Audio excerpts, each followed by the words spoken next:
রুদ্ররূপে পদ্মা নদী, মুহূর্তেই বিলীন হচ্ছে সড়ক, বসতভিটা ও দোকানপাট।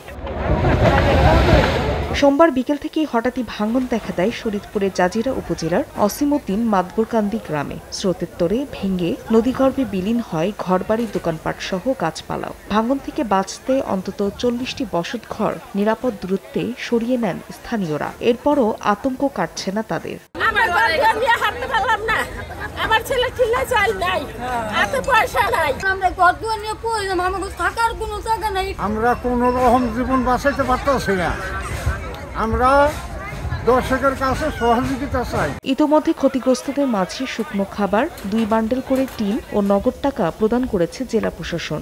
আর নদী পাড়ে বালু ভর্তি জিও ব্যাগ ফেলে ভাঙন ঠেকানোর চেষ্টা করছে পানি উন্নয়ন বোর্ড। স্থায়ী যে বেড়িবাঁধের যেটা দাবি, সেটা আমরা সেই প্রসেসে অলরেডি চলে গিয়েছি। এখানে একটা প্রকল্প হাতে নেওয়ার জন্য সেটা আমরা অলরেডি জরিপ করছি এবং সেটার ডিজাইন প্রক্রিয়াধীন আছে। গত 24 ঘন্টায় পদ্মা সেতু প্রকল্পের কনস্ট্রাকশন ইয়ার্ড রক্ষা বাঁধের 200 মিটার অংশ ভেঙে গেছে, আর 10টি ব্যবসা প্রতিষ্ঠান ও 15টি বসতবাড়ি বিলীন হয়েছে।